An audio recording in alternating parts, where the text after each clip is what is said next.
Messi কাণ্ডে প্রাক্তন ক্রীড়ামন্ত্রীকে ফের তলব পুলিশের। আজ সকালে বিধাননগর দক্ষিণ থানায় তলব করা হয়েছে অরূপ বিশ্বাসকে। কি খবর রয়েছে জানবো, সরাসরি চলে যাব আমাদের প্রতিনিধি সন্দীপ সরকারের কাছে। সন্দীপ,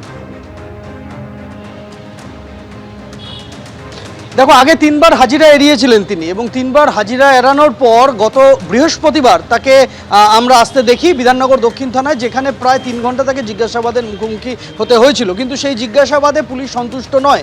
বিধাননগর পুলিশ আবারও তাকে বেশ কিছু নথি সহ তলব করেছিল এবং সেই নথি নিয়ে আজকে তাকে আসতে বলা হয়েছে। আজকে সকাল 10টা থেকে 11টার মধ্যে। এখনও পর্যন্ত 10টা পেরিয়ে গিয়েছে, অরূপ বিশ্বাসের দেখা নেই। তার কাছে বেশ কিছু প্রশ্নের উত্তর চান তদন্তকারীরা। প্রায় 22,000 টিকিট কালোবাজারির অভিযোগ সামনে এসেছে। এখন এই 22,000 টিকিট তার কাছে গিয়েছিল এমনটাও অভিযোগ সামনে আসে। এই অভিযোগের সত্যতা কি, এই অভিযোগের সম্পর্কে তাকে জিজ্ঞাসাবাদ করা হবে। তিনি নিজে, অরূপ বিশ্বাস ক্রীড়ামন্ত্রী হিসেবে তিনি নিজে মাঠে উপস্থিত ছিলেন এবং তার নিজের মাঠে ঢোকার প্রবেশপত্র ছিল কি ছিল না, তার সঙ্গে আরও যারা যারা ঢুকেছিলেন, তার নিরাপত্তারক্ষী সহ একটা বিশাল টিম ঢুকেছিল, তার মধ্যে তার পরিবারও ছিল, তাদের মাঠে ঢোকার বৈধ যে পাস সেটা ছিল কি ছিল না, এই সম্পর্কে আরও কিছু তথ্য জানার আছে তদন্তকারীদের, যে কারণে তাকে তলব করা হয়েছে। আমরা জানি যে শতদ্রু দত্ত ইতিমধ্যেই তিনি অভিযোগ করেছেন এবং সেই অভিযোগের ভিত্তিতেই কিন্তু এই ঘটনার তদন্ত চলছে। যদিও আজকে শুধুমাত্র যে বিধাননগর থানাতেই তাকে তলব আছে, অরূপ বিশ্বাসকে জিজ্ঞাসাবাদ আছে তা নয়, তার পাশাপাশি আদালতের দিকেও নজর রাখতে হবে। তার কারণ যে রক্ষা কবচ কলকাতা হাইকোর্ট অরূপ বিশ্বাসকে দিয়েছিল, সেই রক্ষা কবচ বিষয়টাকে চ্যালেঞ্জ করে আবারও মামলা করেছেন শতদ্রু দত্ত। ডিভিশন বেঞ্চে মামলা করা হয়েছে, সেই মামলার শুনানিও রয়েছে আজ। এখন দেখার বিষয় এটাই, একদিকে বিধাননগর দক্ষিণ থানায় জেরাকে কিভাবে সামাল দেন অরূপ বিশ্বাস, আর তার রক্ষা কবচ বাতিল করার জন্য শতদ্রু দত্ত যে আবার হাইকোর্টে গিয়েছেন ডিভিশন বেঞ্চে, আদালতে দাঁড়িয়ে তার তরফ থেকে আইনজীবীরা কি সাবমিশন করেন সেদিকেও আমাদের নজর রাখতে হবে। ধন্যবাদ সন্দীপ। এদিকে পশ্চিমবঙ্গ দিবসে সুরাবর্দী অ্যাভিনিউয়ের নাম বদল করা হলো।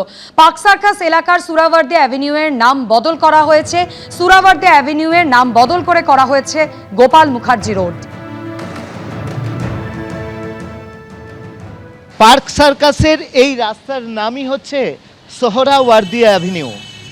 আমরা দেখতে পাচ্ছি যে একদম লেডি ব্রাবন কলেজের যে বোর্ড রয়েছে তার নিচেই লেখা রয়েছে সোহরাওয়ার্দী অ্যাভিনিউ।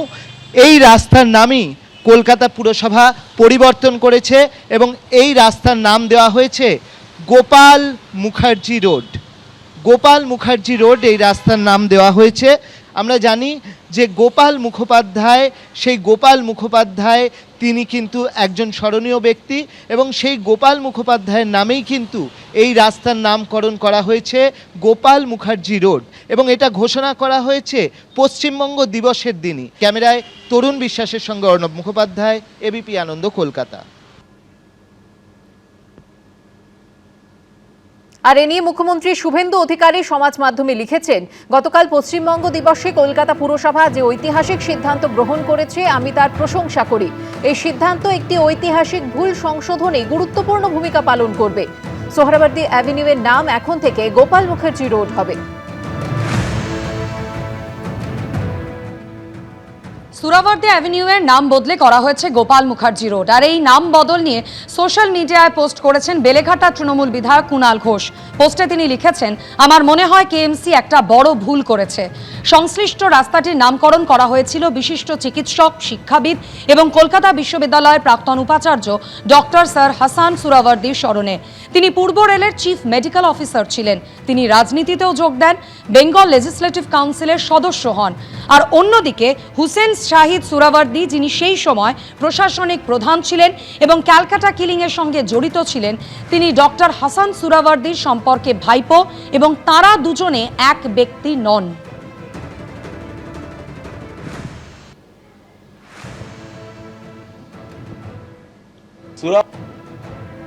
সুরাবর্দী দুজন, যার কথা বলা হচ্ছে, অর্থাৎ ক্ষমতার অপব্যবহার করেছেন এবং বহু মানুষের ক্ষতি করেছেন, তিনি হচ্ছেন হুসেন শাহিদ সুরাবর্দী, যিনি বাংলার একেবারে প্রশাসনের শীর্ষস্থানে ছিলেন, যার নামে রাস্তা, তিনি ডক্টর স্যার হাসান সুরাবর্দী।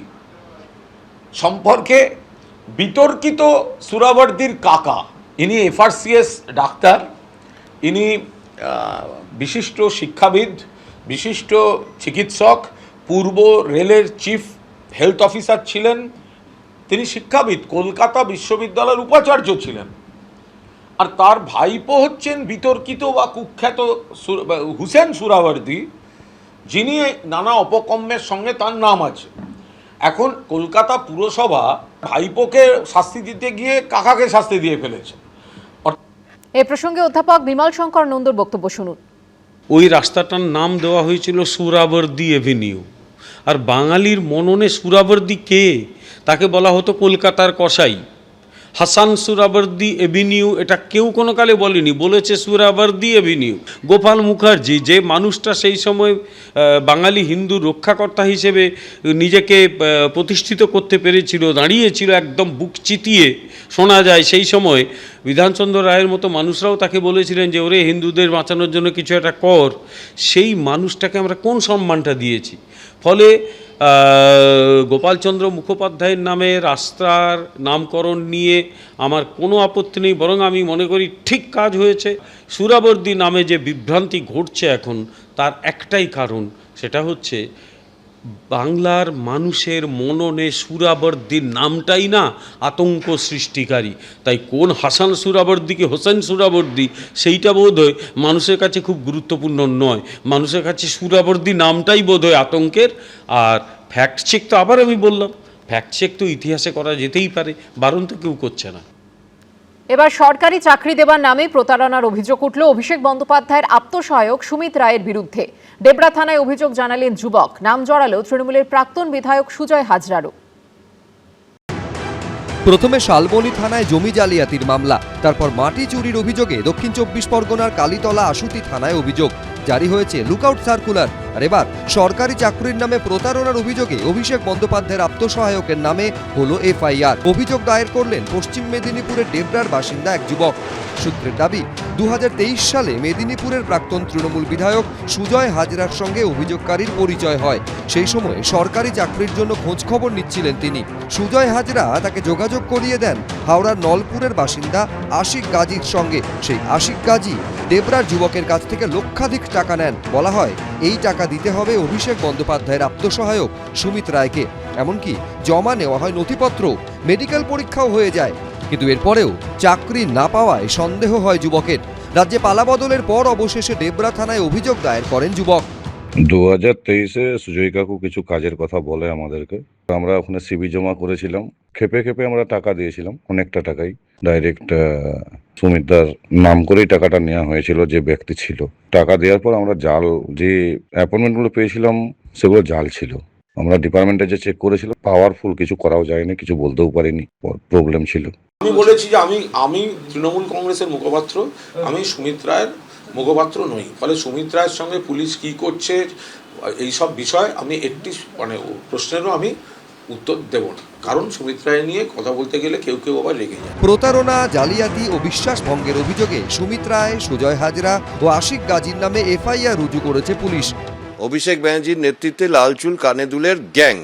আমরা বারবার বলেছি এটা একটা সিস্টেমেটিক করাপশন, অর্গানাইজডভাবে এটা হয়েছে, অভিষেক ব্যানার্জির নেতৃত্ব হয়েছে। আর এর থেকে মমতা ব্যানার্জিও দায়িত্ব এড়াতে পারেন না, কারণ মমতা ব্যানার্জি মুখ্যমন্ত্রী, পুলিশমন্ত্রী না থাকলে অভিষেক ব্যানার্জির পক্ষে এইসব করা সম্ভব হতো না। আমরা বারবার যেটা বলছি যে প্রাতিষ্ঠানিক দুর্নীতি, মমতা ব্যানার্জি মুখ্যমন্ত্রী থেকে এই প্রাতিষ্ঠানিক দুর্নীতিকে প্রশ্রয় দিয়ে গেছে। সুমিত রায়ের খোঁজে 12 জুন গভীর রাতে অভিষেক বন্দ্যোপাধ্যায়ের কালীঘাট রোডের বাড়িতে পৌঁছে যায় শালবনী থানার পুলিশ। রাত 2টো থেকে সকাল 6টা, প্রায় 4 ঘন্টা বাড়ির বাইরে অপেক্ষা করতে হয় তাদের। পরের দিন সকাল 6টা নাগাদ তালা ভেঙে বাড়ির ভেতরে ঢোকে পুলিশ। প্রায় 1.5 ঘন্টা সেখানে তল্লাশি চালিয়েও খোঁজ মেলেনি অভিষেক বন্দ্যোপাধ্যায়ের আপ্তসহায়ক সুমিত রায়ের। তার নামে জারি হয়েছে লুকআউট সার্কুলার। দেশ ছেড়ে পালানো আটকাতে আগেই লুকআউট সার্কুলার দেওয়া হয়েছে সিআইডির তরফে। পার্থপ্রতিম ঘোষ, হিন্দোল দে, এবিপি আনন্দ। এবিপি আনন্দ, এগিয়ে থাকে, এগিয়ে রাখে।